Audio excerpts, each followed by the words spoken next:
পাকিস্তানে অনুষ্ঠিতব্য নারীদের ওয়ানডে বিশ্বকাপের বাছাই পর্বে আম্পায়ারিংয়ে নতুন দিগন্তে পা রাখতে যাচ্ছেন বাংলাদেশের দুই আম্পায়ার মাসুদুর রহমান মুকুল এবং সাথীরা জাকির জেসি। আন্তর্জাতিক ক্রিকেটে নিয়মিত মুকুলের সঙ্গে প্রথমবারের মতো আইসিসির ইভেন্টে সুযোগ পেয়েছেন জেসি। নারী ওয়ানডে বিশ্বকাপের বাছাই পর্বকে সামনে রেখে ম্যাচ অফিসিয়ালের তালিকা প্রকাশ করেছে আন্তর্জাতিক ক্রিকেট কাউন্সিল আইসিসি। সেখানে বাংলাদেশের গর্ব হিসেবে যুক্ত হয়েছে দুইজন আম্পায়ারের নাম, মাসুদুর রহমান মুকুল এবং সাথীরা জাকির জেসি।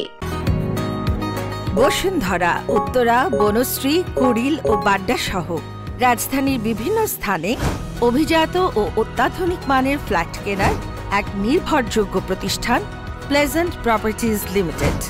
তাই আপনার স্বপ্নের আবাসনের জন্য আজই যোগাযোগ করুন। Pleasant properties limited, where destiny matures eventually। পাকিস্তানের মাটিতে আগামী 9 এপ্রিল থেকে শুরু হতে যাওয়া এই প্রতিযোগিতায় 6টি দল অংশ নেবে।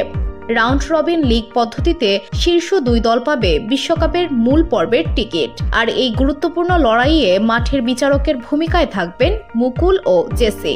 মাসুদুর রহমান মুকুল এর আগেও আইসিসির বিভিন্ন ইভেন্টে নিয়মিত দায়িত্ব পালন করেছেন। 2020 এবং 2024 সালে অনূর্ধ্ব 19 বিশ্বকাপে তার আম্পায়ারিং দক্ষতা সবার নজর কেড়েছে।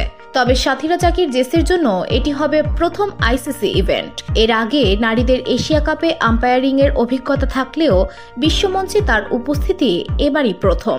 এই টুর্নামেন্টে পাকিস্তানের পক্ষ থেকে দায়িত্ব পালন করবেন দুইজন আম্পায়ার, ফয়সাল খান আফ্রিদি এবং সালিমা ইমতিয়াজ।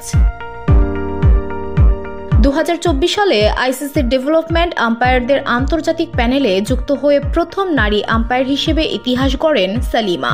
এবার নারী বিশ্বকাপ বাছাই পর্বেও তার নাম যুক্ত হয়েছে। VOD Bangla news desk.